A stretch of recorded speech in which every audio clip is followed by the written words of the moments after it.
ప్రస్తుతే అస్తిక భక్త మహాశైలందరికీ కూడా విజ్ఞప్తి. మరి త్రిపురాంతక క్షేత్రంలో మరి త్రిపురాంతకేశ్వర స్వామి వారి యొక్క సన్నిధిలో శ్రీశైలానికి తూర్పు ద్వారమైనటువంటి త్రిపురాంతకంలో స్వామివారికి ఎదురుగా స్వామివారి యొక్క తూర్పు ద్వారంలో మనం ఏకశిలా విగ్రహమైనటువంటి భద్రకాళి అమ్మవారిని ఈరోజు ప్రతిష్టాపన చేయడం అనేది జరిగింది. సుమారుగా 24 టన్నులు ఉన్నటువంటి బరువు ఉన్నటువంటి విగ్రహం అమ్మవారి యొక్క 22 అడుగుల ఏకశిలా విగ్రహం. మన తెలుగు రాష్ట్రాల్లో ఎక్కడా కూడా, అంటే మన ఆంధ్రాలో కానీ తెలంగాణలో కానీ ఎక్కడా లేనటువంటి విగ్రహం ఇది. అమ్మవారు ప్రప్రథమంగా మన త్రిపురాంతక గ్రామంలో, అంటే మన త్రిపురాంతక క్షేత్రంలో వెలిసినటువంటి భద్రకాళి అమ్మవారు. అదేవిధంగా ఒక మన రామకృష్ణ కాపాలిక్ మహాకాల్ భైరవరా సరస్వతి అయినటువంటి నేను ఈ యొక్క సంకల్పాన్ని సుమారుగా ఒక 10 సంవత్సరాల క్రితం సంకల్పం చేసి, ఒక 10 సంవత్సరాల యొక్క కృషి, మరి 10 సంవత్సరాల యొక్క నిరీక్షణ, ఈరోజు మీరు చూస్తున్నటువంటి ఈ యొక్క మహాచండీ అమ్మవారి యొక్క రూపం, ఈ యొక్క ఆశ్రమంలో అమ్మవారి ఏకశిలా విగ్రహ రూపంలో ప్రతిష్టాలను సంకల్పం చేసి ఈ రోజున అమ్మవారిని ఈ విధంగా భక్తులందరికీ కూడా దర్శనం ఇచ్చేటువంటి విధంగా అమ్మవారి ప్రతిష్టాపన చేయడం అనేది జరిగింది. మరి ప్రతి సంవత్సరము, అంటే ఇప్పుడు ఇటువంటి భారీ విగ్రహాలు, అంటే పెద్ద పెద్ద విగ్రహాలు చేసేటప్పుడు కూడా ముందుగా అమ్మవారి యొక్క విగ్రహాన్ని నిలబెట్టడం అనేది జరుగుతుంది. తరువాత కుంభాభిషేకంతో అమ్మవారి యొక్క పూజా కార్యక్రమాలన్నీ ప్రారంభమవుతాయి. అదేవిధంగా మార్చి 11వ తారీఖు మహాశివరాత్రి రోజు మరి అందరికీ, భక్తులందరికీ కూడా అమ్మవారి గురించి తెలియజేయడం, మరి పాంప్లెట్లు కానీ, క్యాన్వస్ కానీ, టీవీ యాడ్ల ద్వారా కానీ భక్తజనులందరికీ కూడా ఇక్కడ మరి త్రిపురాంతకంలో ఏకశిలా విగ్రహమైనటువంటి భద్రకాళి ఉన్నది అనేటువంటి విషయాన్ని 50 మంది భక్తజనులందరికీ కూడా తెలియజేయడం జరుగుతుంది.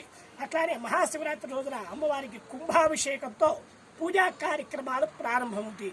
అంటే మహాశివరాత్రి నాడు కుంభాభిషేకం అయిన తర్వాత అప్పుడు భక్తులు పూజా కార్యక్రమాలన్నీ కూడా ప్రారంభమవుతాయి అని దాని అర్థం. అదేవిధంగా మన ఆశ్రమంలో ఆధ్యాత్మికపరమైనటువంటి ధ్యానం, మెడిటేషన్ చేయడం, మంత్ర సాధనలకి ఇక్కడ ప్రత్యేకంగా ఈ యొక్క కార్యక్రమం, అంటే ఈ యొక్క ఆశ్రమాన్ని ఏర్పాటు చేయడం అనేది జరిగింది. అదేవిధంగా భక్తులు ఎవరైనా సరే, దూరం నుంచి వచ్చేటువంటి వాళ్ళు ఎవరైనా సరే, ఇక్కడ అమ్మవారి యొక్క దర్శనం కేవలం ఒక ఆదివారం మాత్రమే ఉంటుంది. ఎందువల్లంటే మిగతా టైంలో కూడా ఇక్కడంతా కూడా ఆధ్యాత్మికపరమైనటువంటి సాధనలు, మంత్ర సాధనలు జరుగుతూ ఉంటాయి. అవుటర్స్ ఎవరైనా సరే, భక్తుల్ని ఎవరైనా సరే ఒక ఆదివారం మాత్రమే అలౌ చేయడం అనేది జరుగుతుంది. కాబట్టి ముఖ్యంగా ఈ యొక్క విషయాన్ని గమనించి ఎవరైనా దూరం నుంచి వచ్చేటువంటి భక్తులు ఎవరైనా సరే కేవలం ఆదివారం మాత్రమే రావలసిందిగా ముందుగా తెలియజేస్తున్నారు.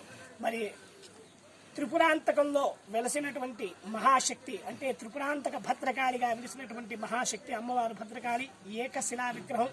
మరి ఇంతకు ముందు ఎప్పుడు కూడా, అంటే ఎక్కడా లేనటు విధంగా శాస్త్ర ప్రమాణంగా, అంటే నృసింహప్రాసారమైనటువంటి తాళపత్ర గ్రంథాల్లో ఉన్నటువంటి ధ్యాన ప్రమాణాన్ని తీసుకుని మరి తమిళనాడు స్టేట్ మొత్తానికి కూడా స్థపతి అయినటువంటి ముత్తయ్య స్థపతి అనే ఆధ్వర్యంలో, అతని యొక్క ఆధ్వర్యంలో అమ్మవారి యొక్క విగ్రహాన్ని ఏకశిలా విగ్రహ రూపంలో చెక్కడం అనేది జరిగింది.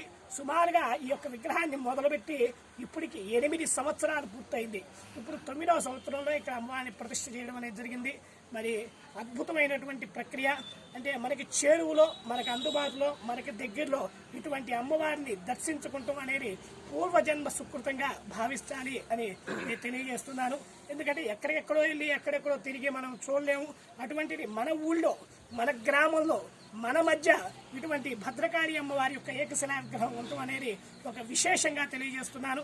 కాబట్టి భక్తులందరూ కూడా మరి కేవలం ఆదివారం మాత్రమే మరి అమ్మవారి యొక్క దర్శించుకొని, అమ్మవారి యొక్క అనుగ్రహాన్ని పొంది, అమ్మవారి యొక్క తీర్థప్రసాదమును స్వీకరించి భద్రకాళి, అంటే పిలిస్తే పలికే తల్లి, ఆ విధమైనటువంటి సిద్ధ ప్రతిష్టని ఈరోజు చేయడం అనేది జరిగింది.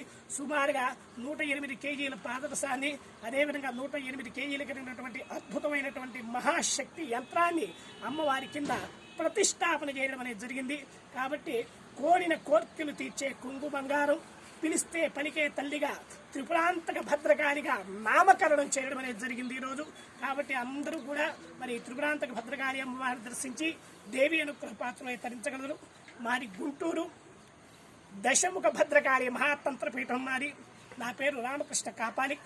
మేము ప్రత్యేకంగా ఆశ్రమాన్ని నిర్మించి ఈ ఆశ్రమంలో మా ఉపాసనా దైవమైనటువంటి, మరి మీరు చూస్తున్నారు మహాచండీ అమ్మవారిని, భద్రకాళిని ఈరోజు మన ఆశ్రమంలో ప్రతిష్టాపన చేయడం అనేది జరిగింది. కాబట్టి 50 మంది భక్తులందరూ కూడా వచ్చి అమ్మవారిని దర్శించి దేవి అనుగ్రహ పాత్రలై తరించగలరు. జై భవానీ. ఫోన్ నంబర్ ఇంకొకసారి